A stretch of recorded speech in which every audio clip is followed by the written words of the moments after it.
Chief of defence staff general Bipin Rawat Noida को अपना घर मानते थे। नोएडा से बहुत लगाव था। यहां पर रहकर उन्होंने भारतीय सशस्त्र सेना में पद हासिल किया।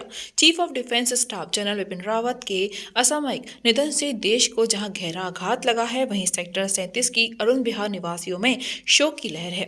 हर किसी की आंखें नम है। हर कोई जनरल बिपिन रावत को याद कर रहा है। नोएडा से जनरल बिपिन सिंह रावत का नोएडा से काफी लगाव था, जिसका एक कारण था गोल्फ कोर्स के सामने सेक्टर 37 के मकान नंबर 1334 से जनरल रावत के परिजनों की यादें जुड़ी हैं। पिता ने मकान खरीदा था और जनरल बिपिन रावत का परिवार कई वर्षों तक यहाँ रहा है। फिलहाल वे परिवार के साथ दिल्ली में रह रहे थे। गोल्फ कोर्स के सामने सेक्टर 37 के मकान नंबर 1334 में जनरल बिपिन रावत का परिवार कई वर्षों तक रहा था। यह मकान जनरल बिपिन रावत के पिता लेफ्टिनेंट लक्ष्मण सिंह रावत ने खरीदा था और इस समय यहाँ कर्नल रिटायर्ड जेपी सिंह अपनी पत्नी सरोज के साथ रह रहे थे। कर्नल रिटायर्ड जेपी सिंह कहते हैं कि जनरल बिपिन रावत अक्सर नोएडा आते रहते थे। वे नोएडा को अपना घर बताते थे। उनका कहना था कि जब से उनके पिताजी ने यहाँ मकान खरीदा था, तब से उनका इस मकान से विशेष जुड़ाव था, क्योंकि यहाँ पर रहकर उन्होंने भारतीय सशस्त्र सेना में पद हासिल किया। उनकी दोनों बेटियां यहीं से पली बढ़ी और अपने घरों को संभाला। फिर अध्यक्ष बनने के बाद उन्होंने इस घर से अपने ऑफिस निवास दिल्ली में शिफ्ट कर लिया था। सेक्टर के रहने वाले लोगों का कहना है कि जनरल बिपिन रावत और उनकी पत्नी बड़े ही नियम विनम्र स्वभाव की थी। 2019 के मार्च महीने में कल बिपिन रावत नोएडा के शहीद स्मारक स्थापना दिवस पर शहीदों को श्रद्धांजलि देने आए थे। उनके साथ उनकी पत्नी मधुलिका रावत भी थी और दोनों ने पुष्प चढ़ाकर और 38 शहीदों को श्रद्धांजलि भी दी। हमको तो कल जैसे हेलीकॉप्टर क्रैश हुआ था, उसी टाइम ही पता लग गया था, क्योंकि मैं जो जहां आप हम सब खड़े हैं, ये जनरल बिपिन रावत साहब का ही अपना पुश्तैनी फ्लैट है और यहाँ पर मैं 4 साल से रह रहा हूँ। तो हमको तो कल उसी टाइम ही 1:30-2 बजे पता लग गया था और मैं और जनरल बिपिन रावत के मामा जी हम तुरंत ही उनके ऑफिशियल निवास जो दिल्ली में है वहाँ पर हम पहुँच गए थे, क्योंकि उनकी छोटी बिटिया वहाँ पर अकेली थी, तो हम वहीं पर पहुँच गए थे।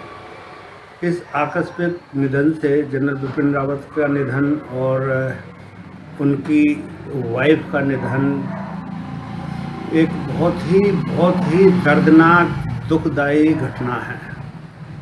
परिवार के लिए ही नहीं, ये पूरे देश और सशस्त्र सेनाओं के लिए एक बहुत बड़ी क्षति है। अभी रावत जी आते थे मकान पर? हाँ, जनरल रावत जी के पास जब से वो थल सेनाध्यक्ष बने, सीडीएस बने, आप समझ सकते हैं कि उनके पास बहुत ही काम था और वो एक तीनों सेनाओं के हेड होने के नाते उनके पास इतना समय नहीं था कि वो यहाँ पर आए। पर नोएडा उनका सामाजिक जो प्रोग्राम रहता था, कोई उनके पारिवारिक कोई प्रोग्राम था, उसमें ज़रूर आते थे। 2019 में उन्होंने शहीद स्मारक में बतौर मुख्य अतिथि भाग लिया था और भूतपूर्व सैनिकों को उन्होंने संबोधित किया था कि नोएडा मेरा घर है। नोएडा में मैं पिछले जब से मेरे पिताजी ने ये घर ख़रीदा था, तब से उसके साथ, इस घर के साथ उनका बहुत ही अटैचमेंट है, क्योंकि इस घर से ही रह कर के उन्होंने जितने भी भारतीय सेना में, सशस्त्र सेनाओं में पद हासिल करे और अपॉइंटमेंट उन्होंने लिए, वो इस घर से ही रह कर के उन्होंने किए। उनकी धर्मपत्नी मिसेज मधुलिका रावत और उनकी दोनों बेटियां यहीं पली बढ़ी, यहीं से उन्होंने अपने घर को संभाला और सेनाध्यक्ष, थल सेनाध्यक्ष बनने पर उन्होंने यहाँ से अपने ऑफिशियल निवास दिल्ली में शिफ्ट किया था। तब से मैं यहीं पर ही रह रहा हूँ। बहुत ही दुख की घड़ी है पूरा नोएडा, और इस घर जहाँ आप खड़े हो, आस पड़ोस के लोग शोकाकुल में डूबे हुए हैं। जिस तरह से जनरल बिपिन रावत का और मिसेज मधुलिका रावत का इस सेक्टर में, इस वार्ड में अपने पड़ोसियों से उनका व्यवहार था, बहुत ही मानवीय था, बहुत ही अच्छा व्यवहार था, बहुत ही कोऑपरेटिव थे। हर से किसी से मिलते थे। सुबह को घूमने जाने पर सबसे हेलो हाय करना।